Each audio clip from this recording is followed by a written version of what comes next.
Artinya polisi jadi disorot lagi begitu oleh masyarakat, oleh publik. Trustnya masyarakat juga jadi balik lagi, jadi turun lagi begitu. Ya. Banyak kasus Sambo.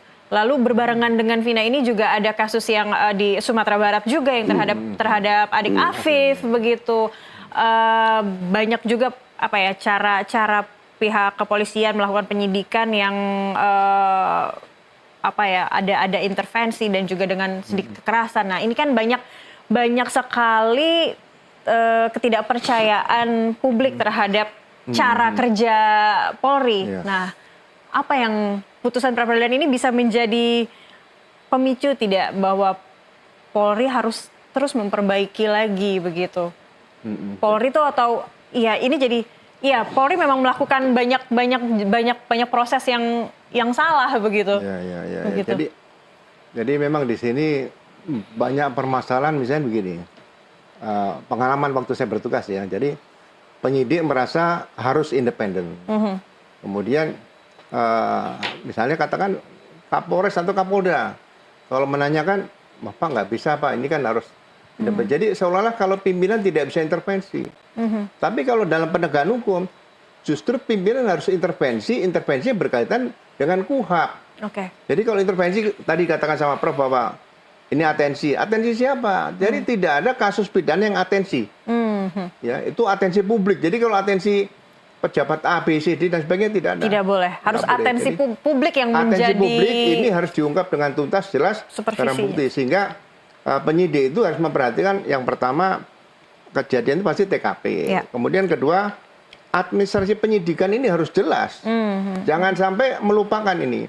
Kemudian teknis dan taktis. Jadi kalau setelah jelas di administrasi penyidikan, biasanya dikeluarkan surat perintah dimulai penyidikan. Nah, surat perintah dimulai penyidikan ini nanti turunannya banyak. Ada surat perintah penyelidikan, surat perintah penangkapan, surat perintah pembebasan dan sebagainya dari sini. Jadi ini harus berurutan, sehingga kalau terjadi seperti saat ini pra-peradilan seperti yang kita dengar tadi, kita membuktikan ini saja. Kalau ini sudah dilakukan dengan benar, saya rasa pra-peradilan bukan suatu yang menakutkan bagi Polri seperti itu. Atau bahkan tidak sampai harus ada pra-peradilan begitu ya, karena urutannya sudah benar ya Pak.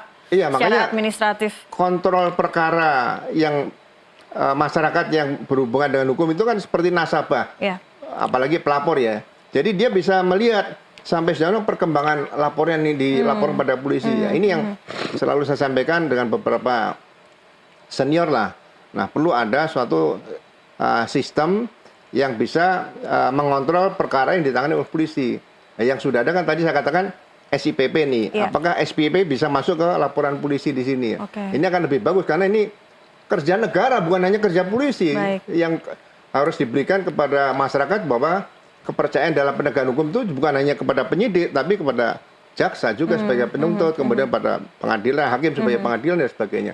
Ini tadi mungkin harus yang disampaikan Prof. Hudri juga ada pos-pos tupoksinya masing-masing supaya jelas, dan masyarakat ini justru bisa melihat ya timeline proses pengerjaan atau pengungkapan sebuah kasus itu bisa dilihat oleh publik. Iya, sama aja kita punya rekening di bank misalnya di BCA. Kita bisa cek saldonya berapa, siapa yang ngambil dan sebagainya. Sehingga kalau setiap pelapor ya hanya bisa melihat historinya saja, nggak usah secara detail beritanya, nggak perlu seperti itu. Ini mungkin yang ke depan harus diberikan sehingga masyarakat tidak perlu harus capek-capek harus membuat surat untuk minta SP2HP dan sebagainya. Itu sudah sekarang zamannya sudah online, tidak lagi offline. Jadi ini yang harusnya bisa terpantau sudah publik, sampai mana begitu proses pengungkapan sebuah kasus gitu ya Pak. Ini memang mungkin sebuah rekomendasi sampai sebaiknya pusat juga ikut turun tangan untuk kelanjutan kasus ini. Tapi